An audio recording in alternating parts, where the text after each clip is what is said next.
We're back on another edition of Mid-South Viewpoint. Hi, I'm Byron Tyler. Always a pleasure to be here. Thanks for joining us this afternoon. There's a ministry that is based out of Wynne, Arkansas. Wynne, Arkansas, the 2017 census was taken, and there's 7,962 people. And it's actually declined a little bit, I think, since the previous census that was taken. But even at that, there's some wonderful things happening with Concepts of Truth International. My dear friend Millie Lace called me Friday afternoon. I was driving home and trying to get through the rush hour traffic and get ready for the weekend. I get this call from Millie. Always love hearing from Millie Lace, the founder and director of Concepts of Truth International. She and her husband Dale started the ministry back, I think, 2001, I believe, 2001, 2002. Roughly. Yeah, roughly 18 years ago. Yeah, it's gone on. And so anyway, she calls me, she said, Byron, I got you. You've got to meet my new director for the Wynne office. And he's here with us now. He actually drove. I'm so thankful. A lot of times interviews I have with Millie and the staff have been over the phone, but I really wanted to meet Todd. Todd Mayo is with us. Todd, welcome to the show. Oh, it's good to see you. It's good to be here. And so you're like just getting your feet barely wet as the new director for the Wynne office. Is that right? Back in is it October? Yes, that's correct. Right about the middle of October. Okay. Now, originally from Memphis, I believe. Yes. Were you actually born here in Memphis? I was. I'm a native Memphian and spent all my life in Memphis until moving to Arkansas about 10 years ago. And where did you go to high school here? I went to Overton High School. Overton High School. Okay. What year did you graduate? 90. 90. So, okay. Yeah. I'm an old man here. Nah, you're not old at all. People can see as we also broadcast our program live on YouTube. But, okay, so talk about your mom and dad. Give a little background about your family and what family life was like for you growing up. Sure. Well, for me, I grew up in what one might consider a typical home. I do come from a broken family. It was later that my parents divorced, but I grew up with a strong positive Christian influence in my own home. My mother was diligent about that, and my God was gracious in giving me beautiful grandparents that just helped guide me along the way in that too. I was part of a church here locally, always been since pretty much I was born. So I grew up in your typical church environment. So yeah, and some folks, Todd, don't understand that or maybe haven't. We probably have somebody listening right now that that they didn't grow up in a church. That's right. Maybe their parents didn't even have a faith in God at all. That's right. And so that's quite a contrast. I guess what was that like for you growing up in the sense that you had that foundation, and maybe for friends who didn't have that same type of foundation or home life? Well, it's pretty unique because as you know, when you run into folks that haven't grown up in that environment, there's a lot. Sometimes they're very curious, and sometimes they're very resistant. And encountered both. And of course, from there, I went on into ministry myself and encountered both of those facets of people throughout various ministries I was part of. So, yeah. And so after you left Memphis, was that after high school days, after college? Or? Yeah, I served in a couple of churches here in Memphis for the first half of my 20-year ministry. And after that, I moved to Arkansas in 2008. And I've served in two churches there. I served at a church in Marianna, where I pastored a church, First Baptist Church, Marianna. And from there, I went on to Wynne, where I went on staff there as pastor of children and families. And that's where I spent that's where I live now. Yeah. But that's where I spent the last 4.5 years of my ministry. So, and I'm still attend there too. Yeah. Millie took me to a really nice Mexican restaurant. She and Dale did when I was there. It's been a few years back. And I know there's probably more than one.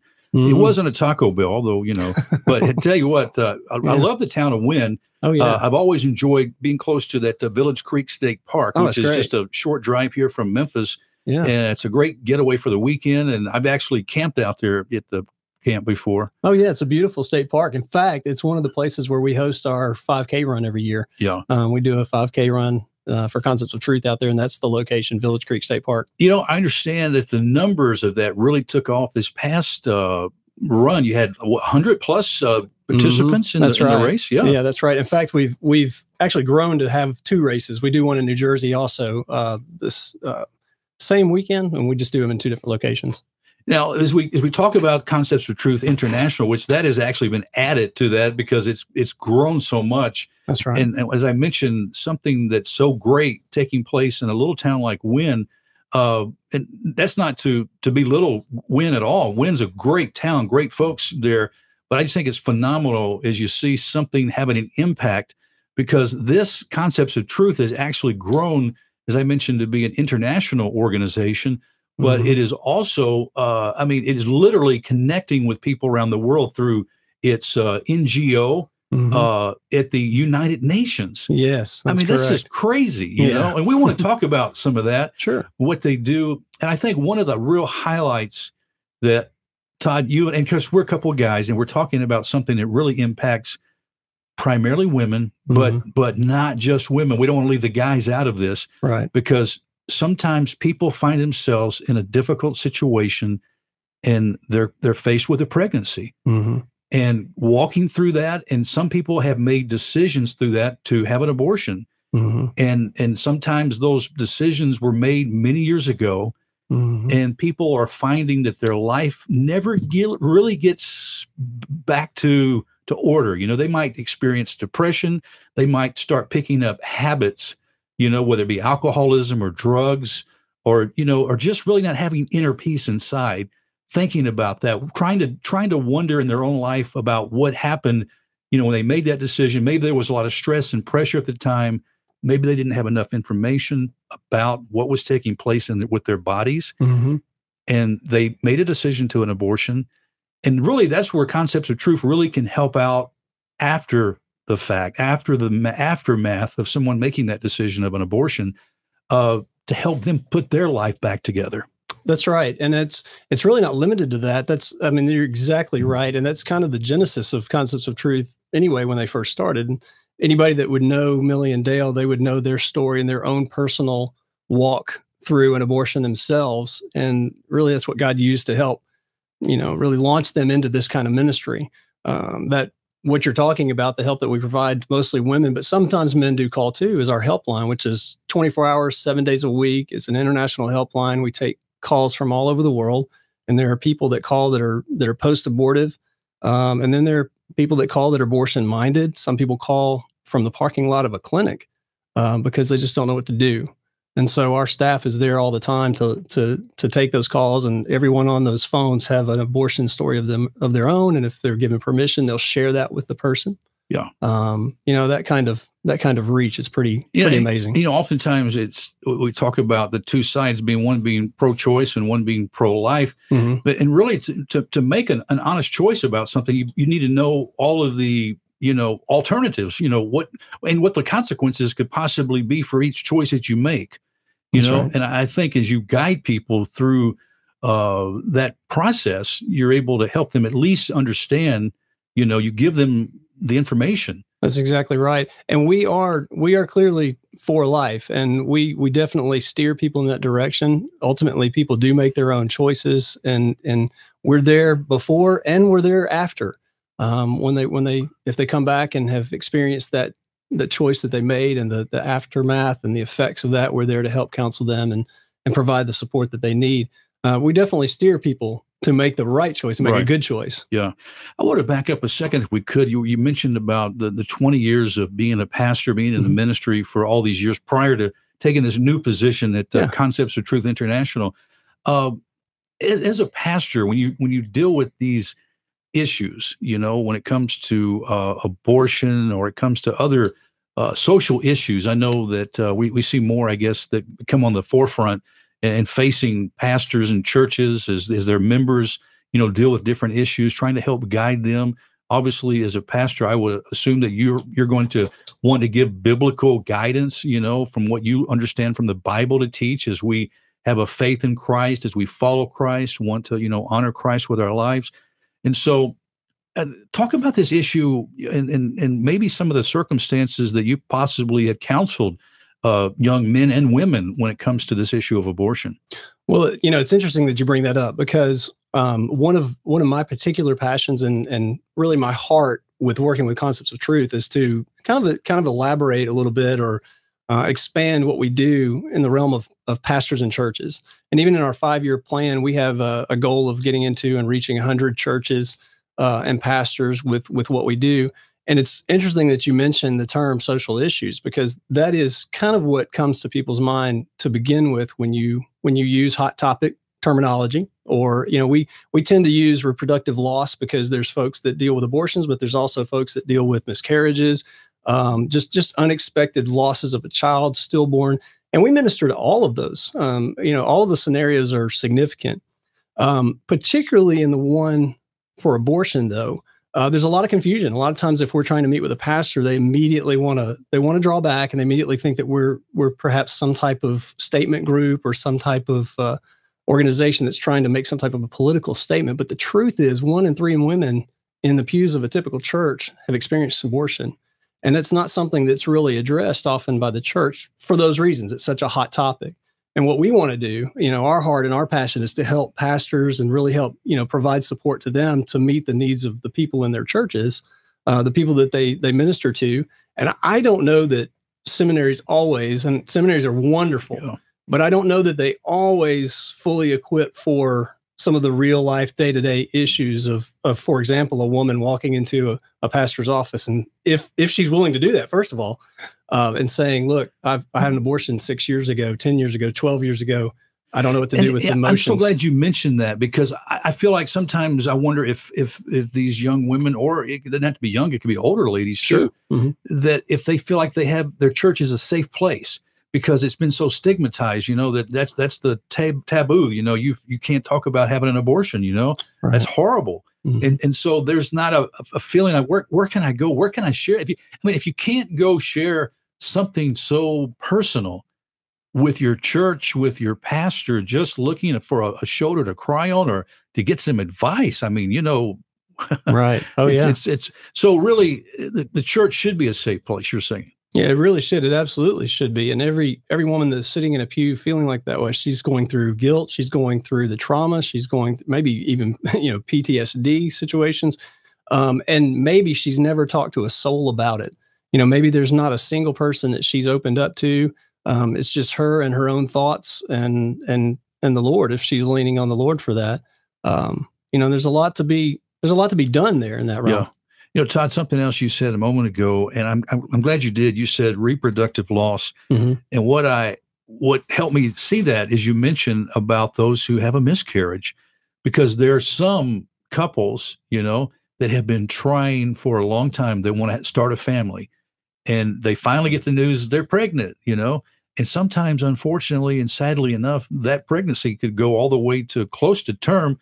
And then I just had a dear friend recently, after almost 9 months, and the baby didn't make it, and so I mean, just the emotion of that, knowing that you lost a child. Oh yeah, just the roller coaster of all of that. The emotions, and for guys too, and then have a safe place, but also have a place, because sometimes maybe you might need a neutral ground. Like Concepts of Truth International, providing that kind of neutral place. Yeah, absolutely. And two, we've talked about the helpline a good bit here, but in reality, we offer professional counseling services for any number of issues, whether it's marriage, relationships, family issues, child raising. I mean, there's a full gamut of services that we offer, and we do it right in our office in Wynn. We have a licensed counselor that comes in and meets those appointments, and it's one of those things that we want churches to know.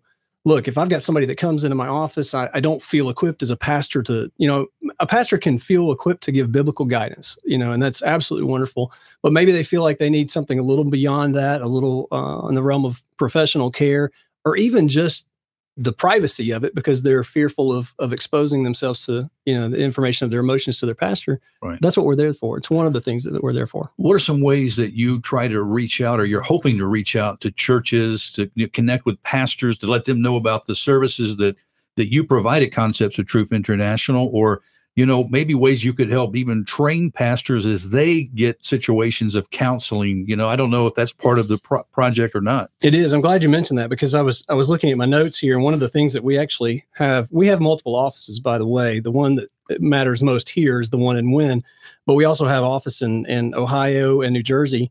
And we're doing a lunch and learn in both 2 locations, one in Ohio and one in Wynne, Arkansas. And those are both going to be on February 26th. We'll do them simultaneously. You call those lunch and learns? Lunch and learns, yes. And pastors, community leaders, folks are welcome to come out and basically just be self-informed. We'll provide them a lunch in that process. And, the goal is for us to communicate more clearly what we do and who we are and how we're there to help, really to help relieve a burden off of pastors and leaders in their churches for these types of ministries. And you said, of course, February 26th is the date. In Wynne, Arkansas, of course, I know we have listeners in that area, pastors and those who possibly could go. Now, would they go to the website to register for that event? Yes, it'll be on the website. It's actually I hate to announce it and it not be there, but it'll be there soon. It's not there just yet for them to be able to register or let us know or get the information, but it will be, and that's conceptsoftruth.org where they can go and find that information. But beyond that, if they're not able to attend the lunch and learn, one of the unique advantages, I guess, for Concepts of Truth of me being there now is that I have spent 20 years in ministry, as a pastor in different facets of ministry.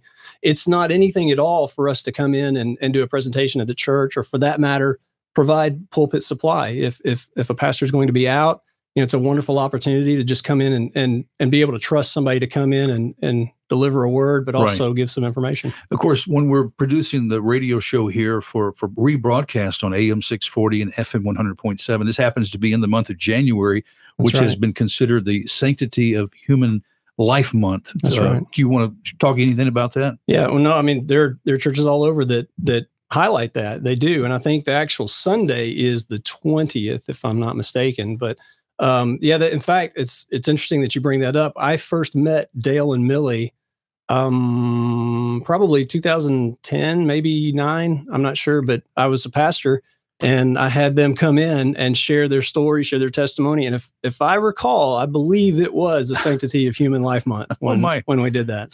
So you've been in the ministry long enough and you've had pastors. Have you talked with this subject with other pastors, before? Is it something that they're reluctant to bring into their pulpit? From personal experience, I think there tends to be a reluctancy, and it may go straight back to the social issue factor that we discussed just a little bit ago. Now, talking with my pastor friends that I have, because I still communicate with them, I just share with them and tell them, listen, I've been where you are. I know what it's like to sit in your office and be afraid to talk to somebody about a particular issue that maybe you don't feel confident in. And I just try to lay out ways that we're able to relieve their burden. And if people want to know, if you can relieve the burden from your pastor in any way, do it. Find a way to relieve his burden, because they're under a lot of stress. That's for sure. Oh, I can imagine they are in quite a bit of a stress, and anything you can do to help your pastor would be good, especially pray for them. Sure. Well, in 2018, I know, as we've talked about just the growth of Concepts of Truth International, some of the things, of course, you've come on board this year, other things that have been happening for the ministry. The helpline continues to go. And one of the things, too, is pretty exciting is this new database for the helpline. This technology, as it increases, and becomes more available, it benefits ministries and work that concept like what you guys do. Yeah, that's right. It just helps us to have a better reign on who we're ministering to, and just being able to assimilate that data and make it useful to us and to them. So. And I remember Millie has been back on the show in the past, and we've talked in some of the stories, and we don't get real specific, obviously, about names for confidentiality and things, but one of the things that I thought was pretty neat is her to share about those on U.S. military bases, in different countries around the world, Middle Eastern or in Europe or different places where women just needed a voice, somebody they could talk to, about their past abortion and some of the things they were dealing with, and can we talk just a little bit about some of the things, I mentioned earlier how it can really change the trajectory of a woman who's experienced an abortion through possibly emotional stress and other things, Great Depression. Sure. Yeah, there's any number of emotions that she could be going through, not the least of which would just be the trauma of allowing that to occur for herself, just in terms of the abortion itself, a self-inflicted or a self-decided type of action, And then, of course, there's the general reproductive loss, same kind of thing, maybe certainly a little different because it's circumstantial and unexpected. But just the aloneness that women feel, and particularly when you mention military bases, I mean, I would imagine that's amplified when you're outside of your homeland and you're in another part of the world. And it's not just military bases. We take calls from even natives of different parts of the world too, Yes. which is interesting. I mean, we've taken calls from, and again, now without getting into specifics, I can look through the list sometimes and see locations where calls have come through. And, I saw one from Lebanon, and I've seen different calls from Middle Eastern parts of the world, communist type parts of the world, places where, abortion is required. There's child management, measures taken in place by governments. And it's interesting to get calls from there too. Yeah. So, I mean, they really are all over the world. And what part of that, in that training and what Concepts of Truth International, what I understand has been able to offer in the past is their abstinence-based curriculum that's been specially created, and it's actually been entertained by other governments and countries. Yes. That's how you've had this relationships with the UN to be able to go and talk to dignitaries from all over the world who are interested in this type of program. Yes, and that's a huge part of what we do right now. We're so excited about that. Right now, we are in local schools anyway in our area. Our curriculum is used in health classes. We partner with coaches, and we bring in our instructors to teach the curriculum over several weeks' time. Students go through there and come out having learned a great deal about just reproduction, but also just pretty much you use the term nitty gritty, but I mean, it's the nitty gritty of it as well as just the ramifications of poor choices and all of that. And God's given us that opportunity to be in schools approved by school boards with our curriculum to do so. And so we're wanting to educate. That same curriculum has been translated now into Mandarin Chinese, and it's being distributed in China and being used to help train and teach others, like we're doing here in America. And that's exciting. I mean, that's huge. Yeah, it is huge. And I had the privilege in the infancy of this curriculum to go to Wynne, Arkansas. That's right. It's been several years ago. I think we talked about this and did a live radio show. This radio show was done live from the high school in Wynne, wow. Yeah. from the health class, where some of the staff from Concepts of Truth were actually teaching the curriculum. I had a chance to interact with some of the students and talk, and we actually carried the show, for our listeners to be able to describe what you guys are up to. Oh yeah, that's there. great. And so, but that's something that you're doing not only in the Wynne community, in the Wynne school districts, but as we mentioned, places around the world. Yes, and we do want to keep expanding that. In fact, we're actually piloting the curriculum to a younger age group target with the local junior high. That's something that we're exploring now, and actually about to start here in 2019. So. The truth of that is that kids know more at earlier ages. And, when you start thinking middle school and junior high, it seems so young. Yeah. But it's really not too young to educate. And how, in your discoveries, what are you finding that where it's an age where kids really need to be, exposed to this information?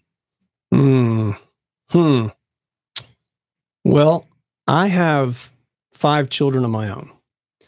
And my middle child is 11, and I would not bat an eye one. In fact, I'm probably going to use the curriculum with her specifically. Yeah. Really all 3 of my older ones, but even at age 11, I don't think that she's too young. Because like many kids, I mean, she's on YouTube and she's on different social media sites with restriction. But even with restriction, there's still new awareness that, I certainly didn't have growing up. Right. Friends and neighbors have more information to provide to their buddies than we had when we were growing up. We had 3 sons, and I can remember even at some early ages, I mean, you don't get real specific into details, but there's material. There was a really good book. I'm trying to remember the name of it now, that we were able to talk, about some of the differences of men and women and the relationship, but it was done in a way that their minds could wrap around and still be on a level where they are, you know. Right. But of course, since my kids were little, the times have changed too, you know. Yeah. And with the social media, as you mentioned, they're being onslaught with all kinds of material, you know. Yeah. Just from all directions, television, media, movies, and everything. Sure. And so as a parent, it's better for you to be the educator, you know, on the front end, even if it feels too early. You still have I mean, who doesn't want to be the first voice in their child's life on any topic as a parent? I mean, to me, that's healthy. And so that's what I want to be. And, you know, of course, parents like that we can come in and help them do that with the schools, though. You know, Todd, we can divide a room really quick when we start talking about the issue of life, you know, because sometimes there's those that say we're trying to take away the rights, you know, of a woman. And then you can really cause a lot of friction, tension, and quite hatred toward one another, you know? Sure. What do you think? Is it because we misunderstand each other, or is it that, I mean, why, how can we bridge this gap? You know, I mean, it's a big difference of opinion, obviously, no matter what. Is this a viable life, you know, at conception that God created? Or is it not? Yeah. Well, you know, and as I mentioned, concepts of truth, we certainly fall on the side of life, and our life as we defined it is conception. In terms of societal arguments and in terms of people being at odds and dividing a room and all of that, you know, we have decided very definitively that our role as Concepts of Truth International is to help heal and help people move forward in their healing and move forward in better choices or good choices or, you know, informed choices, as you mentioned. So, you know, that's important, because one of the things you're not going to see Concepts of Truth doing is you're not going to see us in photos of you know, that are related to hate speech. You're not going to see us out with severe protests and things like that. Our job is really to meet people where their point of need is in that moment, and it's going to be healing for us. It's an arm and a heart of compassion at the time of need, because it's obvious there's people who are hurting. You know, you've been doing this. I mean, that's why your doors are open. That's why you're expanding the way you are. Right. Because there's enough people out there that are hurting that need the support. They need to know somebody cares. That's right. And that's what Concepts of Truth International is all about. Well, Todd, it's really exciting that you are now the director of the WIN. I mean, how do you feel about this? I mean, you sensed a call of God on your life to be a pastor for these years, and now you've stepped into this incredible international ministry work. I'm excited. And, you know, it's interesting to look back over, in my case, even a lifetime of seemingly random events, to see that at this point in life right now, how God has orchestrated so many things and so many variables, maybe some undesirable even, to bring me to a place to realize that I am suited right for this role and placed right where He wants me to grow. Well, we want to welcome you to the new position. Glad you're here. Thanks for stopping by. You drove the trip across the big, mighty Mississippi River from Arkansas to be here with us today. The weather, I don't know, it's not too bad, but I hope it doesn't get too rainy or messy for you on the way back. But anyway, a pleasure to meet you. Thank you for what you're doing to offer your giftings to help support the ongoing work of Concepts of Truth International. Millie has got I know a great team mentor, one to work with, and I'm excited for you to be aboard. If friends want more information, we've been talking about if someone is actually has a reproductive loss that they are hurting from, whether it be last week that they discovered or 20 years ago, what can you do to help them? Well, they can call our line. It's 866-482-LIFE. Let's slow it down. 866. 866-482-LIFE, LIFE, or 5433. And that is a 24-hour, 7-day-a-week helpline. And someone is there to listen, and someone is there who's been there. So that's huge. 866-482-LIFE. Yes. 482-5433. 866-482-5433. Friend, if you are male, female, and if you've had some hurt because of a past abortion or some kind of reproductive loss, as we've talked about, call that number. There's a friend that's on that line, and they'll talk to you. They'll listen to you. They'll help you. So thanks so much. Well, this can't be the end. We're going to have to get back together and talk more about the exploits of Todd Mayo as the director at the Concepts of Truth International office in Wynne, Arkansas. Thanks for joining us. Thank you, Byron. I appreciate it. Well, friends, that's all the time we have on this edition of Mid-South Viewpoint. Before we say goodbye, what's that web address one more time? This can be conceptsoftruth.org. Conceptsoftruth.org. Okay, now we'll say goodbye. We'll have Todd back in the future. Thanks for listening. I'm Byron Tyler. We'll talk to you next time. Bye-bye.